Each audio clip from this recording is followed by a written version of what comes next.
تیسری چیز جو انسان کو پاگل کر دیتی ہے وہ ہے بغض. بعض دفعہ عشق کا اپوزٹ کیا ہوتا ہے؟ نفرت ہو جاتی ہے آپ کو.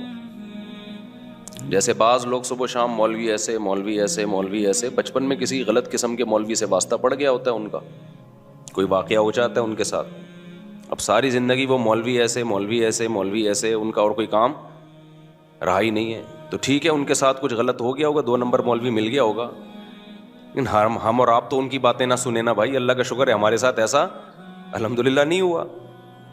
تو اس کو تو بغض ہے, وہ تو بولتا رہے گا ساری زندگی مولوی ایسے مولوی یوں. ہر الزام کس پہ اٹھا کے بولو, ہو رہا ہے کہ نہیں ہو رہا؟ جو جرم ہے کس نے کیا ہے؟ ترقی نہیں کر رہے مولویوں کی وجہ سے. یونیورسٹیاں تمہارے ہاتھ میں ہیں, مولویوں کے ہاتھ میں تھوڑی ہیں. ترقی, مادی ترقی وہ کہاں سے ہوگی؟ وہ مدرسے سے ہوگی یا یونیورسٹی سے ہوگی؟ وہ تو یونیورسٹی. مادی ترقی کی بات ہوتی ہے نا جب ترقی کی بات کر رہے ہیں. روحانی ترقی کی جہاں تک بات ہے وہ تو مدرسوں سے ہو رہی ہے. مسجدیں رمضان میں بھری ہوتی ہیں, اعتکاف میں پاؤں رکھنے کی جگہ نہیں ہوتی. یہ روحانی ترقی کیا ڈاکٹر کروا رہے ہیں بھائی؟ یا انجینئر لوگوں کی وجہ سے ہو رہی ہے یہ ترقی اتنی, یا پائلٹ کی وجہ سے ہو رہی ہے مسجدیں تو بھر رہی ہیں؟ تو مدارس کی وجہ سے ہیں. تو مادی ترقی جو نہیں ہو رہی وہ مدرسوں کی وجہ سے نہیں ہو رہی. وہ کس کی وجہ سے نہیں ہو رہی؟ وہ یونیورسٹیز کی وجہ سے نہیں ہو رہی. ابھی تو سندھ حکومت نے ماشاءاللہ ایک اچھا پیکیج لے آئی ہے. ابھی ہمیں تو یونیورسٹی کے لوگوں سے بھی ہمارا واسطہ ہوتا ہے نا, وہ کہتے ہیں اب تو سندھ گورنمنٹ نے ماشاءاللہ, اللہ تعالیٰ ان کو اور برکتیں دے, اتنا اچھا سیٹ اپ بنا دیا ہے کہ بھائی اب پاس ہی نہ کرو جس کو آگے ترقی نہیں دینی. یونیورسٹی کے بعض لڑکے بہت محنت کرتے ہیں, کرتے پہلے سے پالیسی بنائیے ان لوگوں کو فیل ہی کر دو, ورنہ یہ ہوتا ہے یہ پاس ہوتے ہیں A+ سے پاس ہو گئے تو پھر سیٹ میں ان کا نمبر ہے تو پھر ہم اپنے آدمی گھسیڑنا ہے تو اس کو ہٹانا مشکل ہوتا ہے. شروع سے ہی پیچھے رکھو. قصہ ہی مکا دیا الحمدللہ. تو یہ کیا مولوی لوگ کر رہے ہیں یہ ہے بھائی؟ مدرسوں میں بھی بعض دفعہ واقعات ہو جاتے ہیں لڑکوں سے بدفعلی کے, اللہ بچائے. بعض دفعہ ہو سکتا ہے واقعہ, کوئی 2 غلطی آدمی داخل ہو گئے, لڑکے غلطی داخل ہو گئے, تو کیا 24 گھنٹے تو کوئی فرشتہ نہیں بٹھا کے رکھے گا نا ان کے اوپر. لیکن یونیورسٹیوں میں یہ واقعات مدرسوں سے زیادہ ہوتے ہیں. لیکن آپ نے دیکھا ان لوگوں نے کبھی یونیورسٹیوں کے خلاف کلپ بنایا, یونیورسٹیوں میں اپنے بچوں کو مت بھیجو, یونیورسٹیاں ایسی ہوتی ہیں نا. تو یہ ہے بغض. اٹ از کالڈ بغض. یہ مذہبی اسکالرز میں بھی ہوتا ہے, فرقوں میں بھی ہوتا ہے. دوسرے فریق کی کوئی بات نہ ماننا. کچھ دن پہلے کوئی دیوبند مسلک کے صاحب ہیں, انہوں نے حمایت کر رہے ہیں دیوبند کی, دیوبند ایسے. تو مجھے کسی نے کہا ان کو اپریشیٹ کریں. میں نے کہا یہ ہر غلط چیز میں بھی کوئی دیوبند سے کوئی غلطی بھی ہو جائے تو اس کی بھی حمایت کرتا ہے یہ بندہ, اس لیے میں نہیں ان کو سپورٹ کر سکتا. کوئی غلطی ہو جائے نا کسی مولانا کوئی دیوبند سے جن کا تعلق غلطی ہو جائے تو انہیں اس کو بھی کیا کرنا ہے, صحیح کرنا ہے کہ بیٹھ کے. تو کیوں اپنے آپ کو اوپر آپ نے ایک چیز سوار کی ہوئی ہے بھائی؟ غلطی ہو گئی تو غلطی ہو گئی, اس میں کون سا ہے؟ اور غلطی ہونے سے کوئی انسان ایک دم زمین پہ تھوڑی گر جاتا ہے بھائی, ہو گئی تو ہو گئی, ختم. وہ مجھے آپ کو یاد ہوگا نا, میں نے ایک کلپ میں نے کہا تھا کہ انار کے بارے میں ایک حدیث ہے جس میں انار کا ایک دانہ جنت کا ہے. ایک صاحب جو اپنے آپ کو اہل حدیث کہتے ہیں نہیں ہے, اللہ ہی جانے, انہوں نے میرے خلاف پورا ایک آدھے گھنٹے کا کلپ بنا دیا کہ دیکھو یہ لوگ ضعیف حدیثیں سناتے ہیں. پورا آدھے گھنٹے کا بلا وجہ کا نا. ارے ایک ضعیف حدیث سنا دی تو کون سے قیامت آ گئی؟ آپ بتا دو بھائی یہ حدیث ضعیف ہے, بات ختم ہو گئی. 5 سیکنڈ میں بات کیا ہو جائے گی؟ ختم ہو جائے گی. دوسرے کاموں کو چھیڑو. وہ پورا بیچارے کو لگتا ہے کہ فیم چاہیے نا لوگوں سے تو انار ہی کو موضوع بنا کر آدھے گھنٹے کا بیان داغ دیا. اٹ از کالڈ بغض. یہ کیا کہلاتا ہے بھائی؟ یہ کسی دیوبندی کو بھی ہو سکتا ہے, کسی اہل حدیث سے, کسی اہل حدیث کو بھی ہو سکتا ہے کسی دیوبندی سے. تو یہی چل رہا ہے مارکیٹ میں. آپ اپنی ٹھڑک نکال رہے ہوتے ہو, بغض ہوتا ہے کسی سے, دل میں بیٹھ گیا. وہ بغض کی وجوہات کچھ بھی ہو سکتی ہیں. ایک اہل حدیث عالم سے میری بات چیت ہو رہی تھی تو وہ بہت برا بلا کہہ رہے تھے نا کہ یہ حنفی لوگ ایسے ہوتے ہیں, یوں ہوتے ہیں, ایک خاص مسئلے میں. تو میں نے کہا وہ تو آپ کے اہل حدیث عالم کی بھی یہی رائے ہے جو میری رائے ہے, یہ دیکھو یہ میں نے ریفرنس دیا. کہہ رہے وہ ان کا اختلاف ہے بھائی جمہور سے, ہمارے جمہور سے ان کا اختلاف ہے. تو میں نے کہا دیکھو آپ نے جب ان کی بات آئی ہے تو کتنے احترام سے آپ نے کہا کہ یہ ان کی ذاتی رائے ہے, یہ ہم پر حجت نہیں ہے.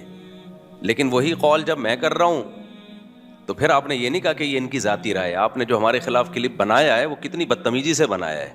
اس کا مطلب آپ کو ہم سے بغض ہے. علمی اختلاف بولتے کیوں نہیں بھائی, نہیں ہے تو مارکیٹ میں جو چل رہا ہے وہ بتا رہا ہوں آپ کو.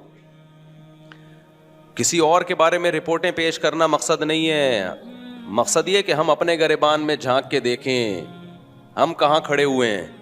ہمیں بھائی ان بکھیڑوں سے نکلنا ہے, جو اپنی ذمہ داری ہے وہ پوری کرنی ہے. باقی ہم اللہ کی عبادت کے لیے پیدا ہوئے ہیں, آخرت میں ہم نے حساب دینا ہے. ایسا نہ ہو اپنے آپ کو ان بکھیڑوں میں الجھا کے ادھر سے غافل ہو جاؤ. سمجھتے ہو کہ نہیں سمجھتے ہو؟ تو تیسری چیز جو انسان کو اندھا کر دیتی ہے وہ کیا ہے؟ بغض, نفرت.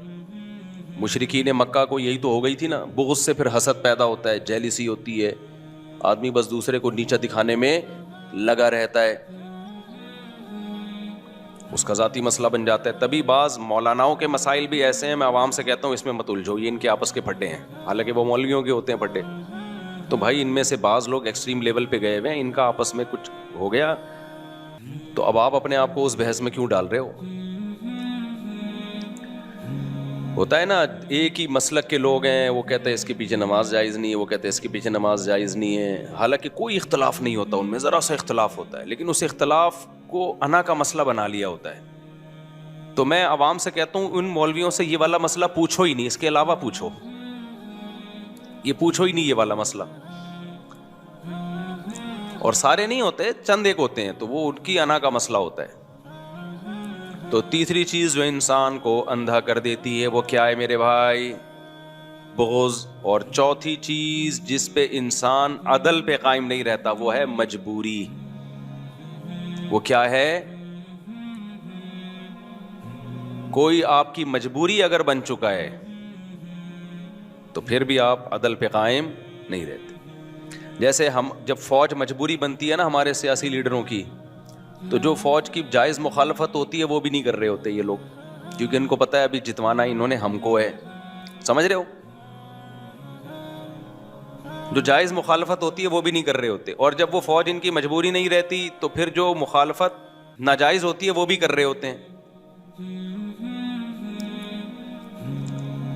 تو یہی کام فوج کا بھی ہے. جب کسی کو لانا ہوتا ہے تو سبحان اللہ, ہٹانا ہوتا ہے تو ماشاء اللہ. ٹھیک ہے,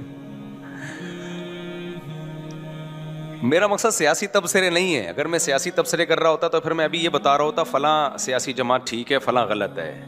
یہ تو یہاں ابھی ٹاپک نہیں ہے نا, یہ تو نجی محفلوں کی بات ہے نا. میں تو ایک اوور آل اصول اور ضابطے آپ کے سامنے بیان کر رہا ہوں. اصول اور ضابطے تو وہ تو کبھی بھی نہیں بدلتے نا. تو اپنے آپ کو ان اصول اور ضابطوں سے نکالنے کی کوشش بولو مت کرو. لوگ پاگل ہو گئے ہیں بھائی, طلاقیں ہو گئی ہیں گھروں کے اندر ان سیاسی پھڈوں میں, قتل ہو گئے ہیں, اور جن کی خاطر لڑ رہے ہوتے وہی بعد میں بیٹھ کے آپس میں سلو کر کے چائے پی رہے ہوتے ہیں, محبت کا اظہار کر رہے ہوتے ہیں. تو چوتھی چیز جو انسان کو پاگل بنا دیتی ہے وہ کیا ہے؟ مجبوری. جیسے میں نے ایک 50-50 آتا تھا نا پہلے, اس کا ایک وہ سنایا تھا, جو کمنٹری کر رہا ہے وہ کہہ رہا ہے بھائی گیند سلیم اللہ کے ہاتھ میں, سلیم اللہ لے کے گھوم رہے ہیں, سلیم اللہ کھیل ہی نہیں رہا تھا تمیز سے, سلیم اللہ سلیم اللہ سلیم اللہ. لوگ کہہ رہے ہیں جو تماشائی بیٹھے ہوئے ہیں ابے سلیم اللہ تو کھیل ہی نہیں رہا, کہہ رہے ہیں نہیں سلیم اللہ بہترین کھیل رہا ہے. تو لوگوں نے کہا یار تم کیا باتیں کر رہے ہو, کیسی غلط کمنٹری کر رہے ہو. جتنے تماشائی بیٹھے ہوئے تھے انہوں نے کہا بھائی یہ نہیں کھیل رہا, وہ کہہ رہے ہیں نہیں سلیم اللہ بہترین. ناظرین آپ دیکھ رہے ہیں سلیم اللہ کی پرفارمنس. تو لوگوں نے کہا کہ بھائی ہم جا رہے ہیں میدان چھوڑ کے نا, میچ نہیں دیکھ رہے, ہم جا رہے ہیں. اس نے کہا تم جہنم میں جاؤ, سلیم اللہ بہترین. بعد میں دکھایا, پھر رونے لگا, کہہ رہا ہے سلیم اللہ بہت اچھا, روتے روتے کہہ رہا ہے سلیم اللہ بہت اچھا کھیل رہا ہے. دکھایا پیچھے کسی نے کمر پہ بندوق رکھی ہوئی نیچے بیٹھا ہوا ہے, سمجھ رہے ہیں, پسٹل رکھی ہوئی ہے. یعنی اس میں یہ دکھایا گیا کہ یہ جو کمنٹری ہوتی ہے نا اس میں بھی بعض دفعہ اس کا خطرہ ہوتا ہے کہ بندہ بکا ہوا نہ ہو, مجبوری ہوتی ہے اس کی. بھائی بعض صحافیوں کی مجبوری ہوتی ہے, بعض صحافی پیسے لے رہے ہوتے ہیں, کل تک جو فوج کی حمایت میں تھے آج فوج کے خلاف ہیں, کل جو فوج کے خلاف تھے آج فوج کی حمایت میں. بعض دفعہ لفافے ہوتے ہیں, بعض دفعہ لفافے نہیں ہوتے, پیچھے کیا رکھی ہوئی ہوتی ہے, پسٹل رکھی ہوئی ہوتی ہے, بولے جا رہے ہیں, جہاں بلواؤ گے وہاں بول رہے ہوتے ہیں. تو مجبوری میں بھی انسان عدل پہ قائم بولو نہیں رہتا. تو ہمارے جو سیاستدان ہیں, ہماری عوام کو ان سے عشق بھی ہوتا ہے, اپنے والے سے عقیدت بھی ہوتی ہے, اور مخالف سے بغض بھی ہوتا ہے, اور بعض دفعہ مخالفت مجبوری بھی ہوتی ہے, کیونکہ اتنی حمایت کر چکے ہوتے ہیں کہ اب اگر یو ٹرن لیا تو لوگ برا بھلا کہیں گے, تو مجبوری بھی ہماری بھائی اپنی عزت بچانے کے لیے نہ چاہتے ہوئے بھی حمایت کرنی ہے. تو ان حالات میں آپ یہ امید رکھتے ہو کہ لوگ بیلنس اعتدال سے چلیں گے؟ بولو. تو لازمی بے اعتدالی ہے, لازمی. اچھا, جب دو چیزیں ایک میں جمع ہو جائیں, عقیدت بھی ہو اور عشق بھی ہو, یعنی کسی سے آپ کو عقیدت بھی ہے, عقیدت کا مطلب اس کا ایک عقیدت کہتے ہیں بزرگی دماغ میں بیٹھ گئی کہ عظیم انسان ہے, اور ساتھ ساتھ عشق بھی ہو, پھر تو بالکل ہی کنٹرول سے باہر ہو جاؤ گے. سمجھتے ہو کہ نہیں سمجھتے؟ آج کل صرف عقیدت نہیں چل رہی یا صرف عشق نہیں چل رہا, عشق بھی چل رہا ہے اور عقیدت. دیکھو